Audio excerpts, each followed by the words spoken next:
Assalamu alaikum. I welcome all the students of Sadkan Grammar School of grade 8M in the distance learning program.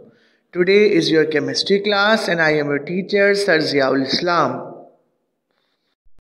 Now students, let's discuss the states of matter. We are going to study about common states of matter, kinetic description of the states of matter, the three states of matter, interconversion of the three state, diffusion, gases and liquid, and finally Brownian movement. Now students, let's start a new chapter, that is chapter number 6 of your book, States of Matter. First of all, we have to know what is a matter. Anything that has mass and occupies space, that is volume, is called matter. So matter may be anything that has gotten some sort of mass and having occupying of space, that is volume, is called matter. The world is full of matter. We can discriminate the three states of matter, or there are normally three states of matter: solid, liquid and gases. Now we detailfully study about these three states of matter, that is solid, liquid and gases.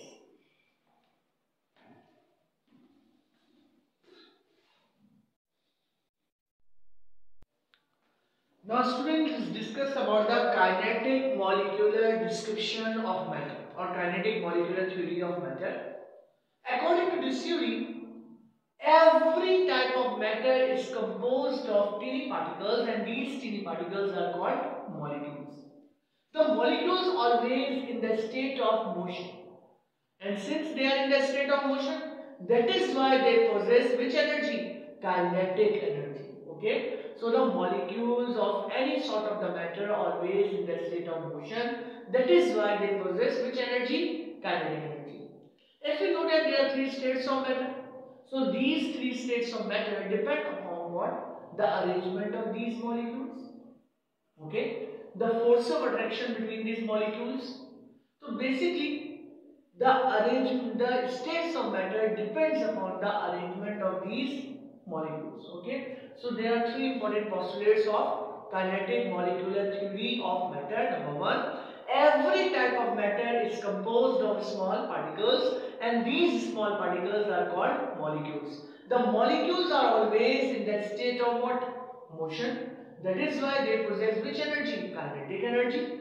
And whenever we talk about the three states of matter, the three states of matter depend upon what? The arrangement of these molecules and the forces of attraction between these two molecules. These are the three important points of kinetic molecular theory of matter.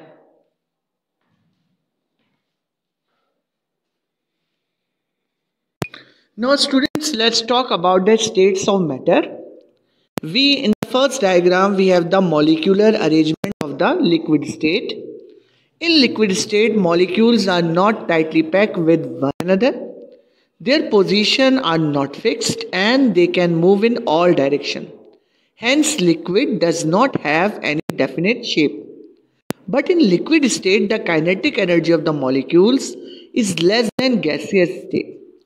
Therefore, intermolecular attractive forces are more than gaseous state. Due to these intermolecular attractive forces, liquid has a fixed volume. Now let's talk about the molecular arrangement of the solids. In the second diagram, we have the solid molecules. In solid state, molecules or particles are tightly packed with one another, and they have only back and forth motion, vibrational motion, about their fixed position. Therefore, particles in solid cannot slip or slide over one another, and thus they possess definite shape and definite volume. Now students, let's talk about the gas. In the third diagram, we have the gas molecules. In gaseous state, molecules are laying away from one another and they can move in all directions easily. The cohesive force in a gas molecule are negligible, or you can say the force of attraction gas molecule is negligible, and the particles are free to move about in all directions. The kinetic energy possessed by these molecules are very high. Therefore, gas molecules have, or gases have, neither definite shape nor definite volume.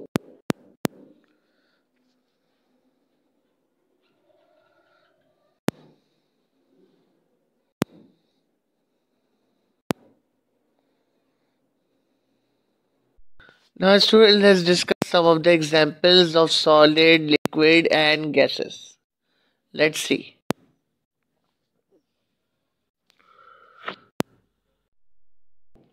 Now, students, let's talk about the melting point. What is melting point? Whenever you supply the heat to a solid, what happens? It will starts to change its position, it starts melting. So basically what is melting point is the temperature at which any solid starts melting is called melting point. So at this temperature what happens? The solid particles you can say lose their fixed position as well as their arrangement, and finally they are converted into liquid. So basically the temperature at which any solid starts melting is said to be called what? Melting point.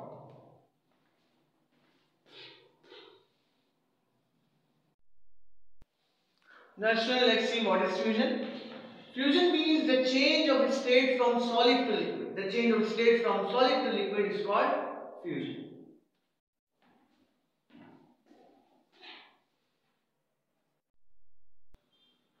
Now, let's talk about what is sublimation.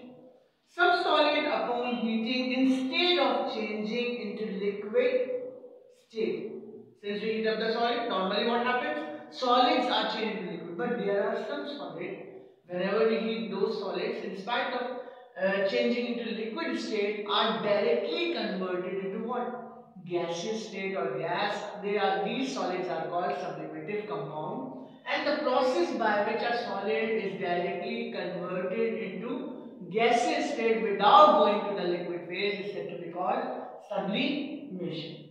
And what are these particular types of solids? For example, we have iodine, we have ammonium chloride, naphthalene, etc. These are some of the types of the solid. Whenever we heat these type of solid, what happens? They will not go in the liquid phase. They will directly change into the gaseous state without going to the liquid phase, and this process is called sublimation, and the compounds are called sublimative compounds.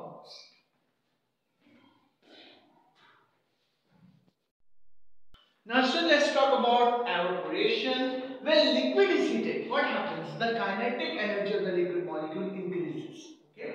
Due to the increase of kinetic energy, what happens? The certain molecules of the liquid starts to escape to move from the surface of the liquid. And this escaping of the molecule from the surface of the liquid by increasing of kinetic energy is said to be called evaporation. Okay? So you can say that whenever a liquid is heated, the kinetic energy of the liquid molecule increases, and due to the increase of kinetic energy, what happens? The liquid starts to escape. The liquid starts to escape from its surface, and this escaping of liquid from its surface is said to be called evaporation.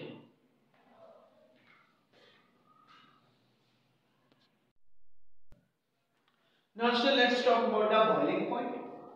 At certain temperature, the vapor pressure of the liquid becomes equal to the external pressure, that is atmospheric pressure. At this temperature, the liquid starts boiling. At this temperature at which liquid starts boiling is said to be called boiling. So at certain temperature, since the liquid is being heated already, okay, by supplying of heat, it starts to transform into vapors, and it has gotten some pressure. So you can say that its vapor pressure of the liquid becomes equal to the external pressure, the atmospheric pressure is said to be called boiling point. Okay, at this temperature, what happens? The liquid starts boiling. So this temperature is called boiling point of the liquid. Now, students, let's talk about the vaporization. It is a process in which changing of state takes place from liquid to vapors, that is from liquid to gas.